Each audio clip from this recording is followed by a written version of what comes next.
안녕하세요. 올바른 수학교육 연구소에서 수학교육론을 담당하고 있는 강사 안우상입니다. 이번 시간에는 저번 시간에 이어서 적분의 활용에 대해서 같이 한번 살펴보도록 하겠습니다. 일단 이 이제 기둥의 껍질에서 이 부피를 구하는 문제인데 같이 한번 살펴보자면 이 닫힌 구간 AB에서 곡선 y는 fx의 아래의 영역을 y축을 중심으로 회전해서 얻은 이 입체의 부피는 이렇게 나타내진다 라는 것인데 이것의 의미를 한번 이 기하적으로 살펴보자면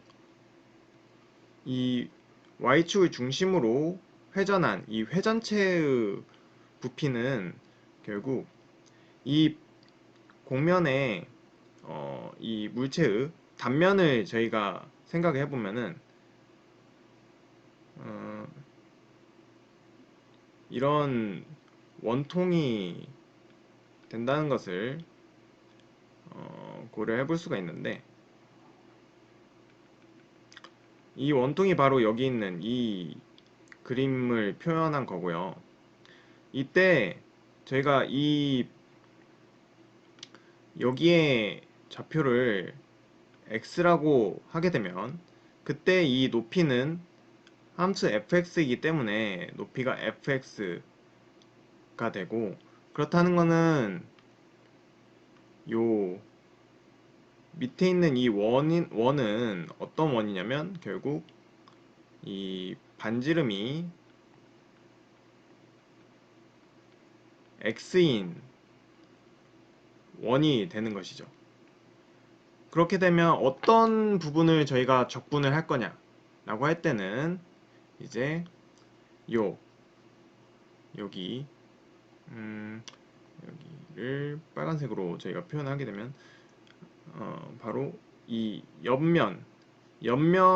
이 면적을 저희가 적분을 해서 이 물체의 회전체의 부피를 구하게 되는데, 그럼 이 물체의 이 제가 빨간색으로 칠한 이 면적은 어떻게 되는가 보시면은 결국 이 원통을 이렇게 잘라서 표현을 한 게 바로 이렇게 되는데 직사각형이 되겠죠. 직사각형이 됐을 때 높이가 어떻게 되냐면 높이가 fx가 되고, 이 가로의 길이는 저희가 밑에 면이 반지름이 x인 원이었기 때문에 그 원의 둘레가 가로의 길이가 되어서 결국 2파이 x가 된다는 사실을 알 수가 있고, 그럼 이 직사각형의 면적은 이 직사각형의 넓이는 결국 가로 곱하기 세로, 즉 2파이 x 곱하기 fx가 된다는 사실을 알 수가 있고, 그렇기 때문에 이러한 면적을 저희가 적분한 결과가 바로 이 회전체의 부피가 된다는 사실을 고려해서 결국 이 물체의 V는 인테그럴 이제 x가 a부터 b까지 갔을 때 2파이 x 곱하기 fx를 적분한 값이 이 물체의 부피가 되겠습니다. 그래서 단순하게 저희가 공식을 암기하는 것보다는 이 각각의 의미를 파악하면서 공식을 받아들이시면 이제 문제를 해결하는 데도 큰 도움이 될 거라고 생각합니다. 그러면은 이 물체의 부피를 구하는 공식을 어떻게 저희가 활용할 수 있는지를 예제를 통해서 한번 살펴보도록 하겠습니다. 다음 예제 1번을 보시면은 이 다음에 기둥 껍질의 부피를 구하는 문제인데 fx가 마이너스 x제곱 플러스 6x 마이너스 8로 주어져 있을 때 y는 제로를 x축을 둘레로 회전시켰을 때 이 생기는 입체에 대해서 그 부피를 고려하는 문제인데, 저희가 이것을 한번 그래프로 좌표평면에 나타내 보자면 어떤 그래프를 이제 회전시키는가 했을 때 여기가 x축이고 y축에 대해서 이 함수 fx가 이 그래프를 그리기 위해서는 완전 제곱식 꼴로 나타내야 하는데 마이너스를 묶어서 고려하면 x제곱 마이너스 6x 플러스 8이 되고 이거 하는 거는 마이너스 이걸 완전 제곱식으로 바꾸게 되면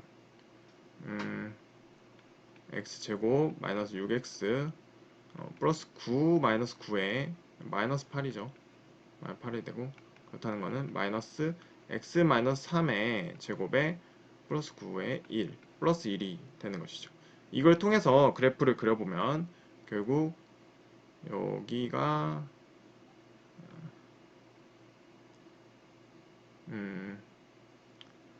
3 여기가 1일 때 이 꼭지점으로 해서 이 방정식의 해가 2하고 4가 되기 때문에 이런 그래프가 되는 거죠. 여기가 4고 여기가 2에 대해서 그러면 이 y는 제로라는 이 축과 요 함수 fx가 둘러싸인 이 영역을 y축을 이제 중심으로 회전을 시켰기 때문에 결국 이 영역을 저희가 회전시킨다는 것을 알 수가 있고 그럼 아까와 같은 아이디어를 통해서 결국 어떤 걸 적분하게 되냐면 결국 여기가 이제 x라고 했을 때 이렇게 y축을 중심으로 이렇게 돌리는 것이죠. 이렇게 돌리는 거니까 저희가 고려하고 싶은 그러니까 저희가 적분하고자 하는 영역은 결국 이 옆면의 넓이가 되는 것이죠. 옆면의 넓이는 결국 저희가 아까 방금 전에 했듯이 이제 가로의 길이가 반지름이 x인 원의 둘레이기 때문에 2파이 x에 곱하기 높이가 fx가 되는 것을 고려해서 결국 이 부피라는 거는 이때 x가 2부터 4까지 움직이기 때문에 인테그럴 2에서 4까지 2파이 x 곱하기 fx니까 마이너스 x제곱 플러스 6x 마이너스 8이 된다는 걸 알 수가 있고 이것을 이제 정적분을 계산해서 답을 구해보면 이제 8파이가 된다는 사실을 알 수가 있습니다. 그럼 다음으로 넘어가도록 하겠습니다. 다음은 이제 적분을 이용해서 저희가 곡선의 길이를 구하는 것인데 저희가 직선의 길이는 저희 이제 학교 수학에서 배우는 공식으로 구했지만 이제 곡선의 길이는 어떻게 구할 것인가 라고 했을 때는 이제 이 적분을 이용해서 구할 수가 있는데 이때 이러한 선의 길이라는 것은 결국 뭐냐면 여기가 이제 만약에 이런 곡선이 있을 때 결국 이 곡선이라는 거는 이런 짧은 직선들을 적분한 결과로서 이 곡선의 길이를 구할 수가 있는데 이때 이 짧은 직선이 뭐냐면 여기에서 보듯이 이 ds라는 것인데 이 ds는 여기가 x의 변화량 즉 dx에 여기가 y의 변화량으로서 dy를 고려하게 되면 이것이 직각삼각형이기 때문에 결국 ds는 피타고라스 정리에 의해서 루트 dx의 제곱 플러스 dy의 제곱이 된다는 사실을 알 수가 있습니다. 그렇기 때문에 이러한 짧은 직선들의 길이를 적분해서 저희가 곡선의 길이를 구할 수가 있습니다. 그렇게 했을 때 저희가 이 x하고 y가 주어진 형태에 따라서 이 곡선의 길이 l을 다음과 같이 구할 수가 있는데 같이 살펴보자면 이 점 P가 이제 x가 ft라는 t로 주어져 있고 y는 gt라고 주어져 있을 때 t가 a부터 b까지 움직이는 이 곡선의 길이 l은 어떻게 구하냐면 저희가 그 짧은 직선의 길이가 뭐였냐면 dx 제곱 플러스 dy의 제곱이니까 이때는 x가 ft로 주어지고 y가 gt로 주어졌기 때문에 결국 인테그럴 a에서 b까지 루트 dt분의 dx의 제곱 플러스 dt분의 dy의 제곱으로 나타낼 수 있고, 얘를 이제 f와 g로 고려해본다면 결국 이렇게 된다는 사실을 알 수가 있습니다. 뿐만 아니라 이제 곡선 y는 fx로 주어졌을 때의 이 길이는, 이때는 점 p는 뭐냐면 x는 이렇게 되어 있고 y가 fx니까 이렇게 되어 있어서 결국 이 L이라는 거는 dx이기 때문에 x를 미분하면 1이고 이제 fx를 미분하면 dx분의 dy니까 결국 f'x가 되는 것이죠. 그렇기 때문에 이런 결과를 얻을 수가 있고, 마찬가지로 x는 gy라는 것의 길이 L은 다음과 같이 마찬가지로 이렇게 된다는 사실을 알 수가 있습니다. 그래서 이런 공식을 통해서 저희가 이 곡선의 길이 또한 적분으로서 구할 수 있다는 사실을 알 수가 있고, 그럼 이거를 이제 저희가 예제를 통해서 한번 살펴보도록 하겠습니다. 예제 2번의 사항에서 곡선이 이제 y제곱은 x세제곱, 이 위의 점 1,1부터 4,8까지의 이 길이를 구하는 문제인데, 보시면은 이 x를 t제곱, y를 t세제곱으로 두었을 때 이 주어진 곡선에 만족하기 때문에 결국 점 P는, 이 곡선 위의 점 P는 결국 t제곱, t세제곱이라는 것을 알 수가 있고, 저희가 1,1부터 4,8까지 움직이는 거기 때문에 결국 이 t의 범위는 1부터 2까지 움직인다는 사실을 알 수가 있습니다. 이렇게 됐을 때 저희가 앞에서 배운 곡선의 길이 공식에 의해서 그러면은 저희가 이 길이 L은 결국 이 t가 1부터 2까지 루트 이 dt분의 dx의 제곱 플러스 dt분의 dy의 제곱에 이 dt를 적분한 값이 되는 것이죠. 이때 dt분의 dx는 2t가 되고 dt분의 dy는 3t 제곱이 된다는 사실을 이용해서 저희가 계산을 해보자면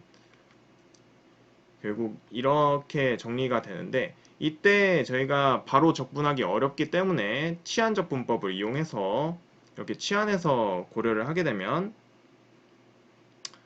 다음과 같은 결과를 얻는다는 것을 확인할 수가 있습니다. 그럼 다음으로 넘어가도록 하겠습니다. 다음에는 이제 적분을 이용해서 회전체의 표면적을 구하는 문제인데, 같이 한번 살펴보자면 다음과 같이 주어진 회전체에서 이 표면적을 구하기 위해서는 어떤 면적을 적분한 건가 라고 고려했을 때는 바로 이러한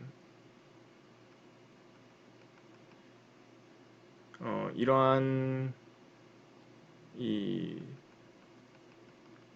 원통의 옆면적을 이렇게 적분함으로써 이 회전체의 표면적을 구할 수가 있는데, 결국 어디 면적이냐면 이러한 여기 면적이 되는 것이죠. 그래서 이것 또한 저희가 앞에서 그 기둥 껍질의 부피를 구하듯이 여기서도 이것을 잘라서 고려해 본다면 결국 이렇게 잘린 거는 이러한 직사각형의 이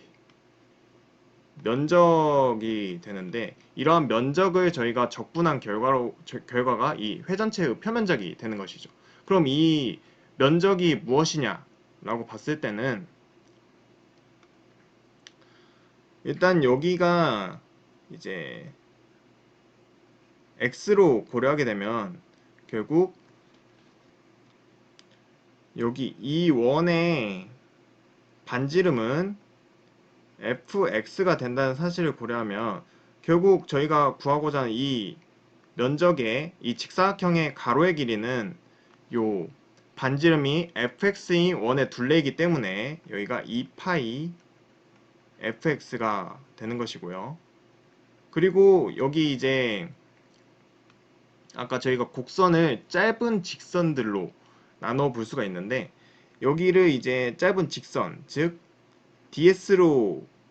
고려를 해볼 수가 있기 때문에 이때 이 직사각형의 세로의 길이를 ds로 고려할 수 있고 이 ds의 길이는 저희가 구했듯이 이전에 구했듯이 dx의 제곱 플러스 dy의 제곱이 된다는 사실을 고려해서 이 영역의 넓이를 구할 수 있고 이 영역을 적분한 결과가 이제 이 회전체의 표면적이 되는 것입니다. 그래서 이때 곡선 y는 fx에서 이 표면적 s는 어떻게 되냐면 인테그럴 a에서 b까지 2파이 곱하기 fx에 이 곡선이 y는 fx로 주어졌을 때는 저희가 이전에 곡선의 길이를 할 때 ds를 구했듯이 루트 1 플러스 f 프라임 x 제곱 dx가 되는 것이고 이와 유사하게 마찬가지로 곡선이 x는 gi로 주어져 있을 때 이 회전체의 표면적 s는 인테그럴 c에서 d까지 2파이 gy의 루트 1 플러스 g 프라임 y의 제곱 dy가 된다는 사실을 알 수가 있습니다. 그러면 이것을 이제 활용한 예제를 같이 한번 살펴보자면 예제 3번에서 곡선 y가 이제 이렇게 주어져 있을 때 이 x가 마이너스 1부터 1까지를 x축 둘레로 회전시킨 그 회전체의 표면적을 구하는 문제인데 저희가 그 표면적 s는 앞에서 살펴봤듯이 a에서 b까지 2파이 fx 루트 1 플러스 f 프라임 x의 제곱 dx가 된다는 사실을 알 수가 있었고 이것을 이용해서 이제 구해보자면 결국 f 프라임 x는 2 루트 4 마이너스 x 제곱에 마이너스 2x인데 x가 이제 소거가 됨으로써 약분이 되는 거죠. 약분이 돼서 x 제곱에 마이너스 x가 되고 이것의 제곱이기 때문에 결국 이 표면적 s는 마이너스 1에서 1을 적분하는 것인데 2파이 루트 4 마이너스 x 제곱 곱하기 루트 1 플러스 4 마이너스 x 제곱분의 x 제곱 얘를 적분한 결과로서 결국 여기가 이제 어떤 결과냐면 여기가 이게 아니고 이걸 계산하게 되면은 인테그럴 마이너스 1에서 1까지 4파이 dx가 된다는 사실을 알 수가 있고 얘를 적분하게 되면 결국 8파이라는 결과를 얻을 수가 있습니다. 두 번째에서는 이제 y는 x제곱으로 주어져 있을 때 이제 x를 1에서 2까지를 y축을 둘레로 회전시켰을 때 그 표면적을 구하는 것인데 저희가 이렇게 y축으로 회전을 시키기 때문에 y는 x제곱이라는 것을 이제 바꿔주게 되면 그러니까 y에 대한 식으로 바꿔주게 되면 결국 x는 루트 y 얘를 고려해야 하고요. 이제 범위 또한 y의 범위를 고려하기 때문에 저희가 y의 범위 1에서 4까지를 고려해야 한다는 사실에 주의하시고 이 표면적 회전체 표면적을 구하는 이 공식을 이용해서 구해보면은 이러한 결과를 얻을 수가 있고 이 적분을 하기 위해서 이 루트 1 플러스 4y를 m으로 치환을 하게 되면은 이 dy라는 거는 2분의 m의 dm이 된다는 사실을 고려해서 이것을 표현해 보자면 결국 여기에 파이가 빠졌죠. 이 값을 적분한 결과인데 그 값을 적분하게 되면은 저희가 6분의 파이에 17 루트 17 마이너스 5 루트 5라는 결과를 얻을 수가 있습니다. 이렇게 해서 적분을 활용해서 저희가 뭐 곡선의 길이라든지 아니면 이런 회전체의 표면적을 구할 수가 있었습니다. 이번 강의는 여기까지 하겠습니다.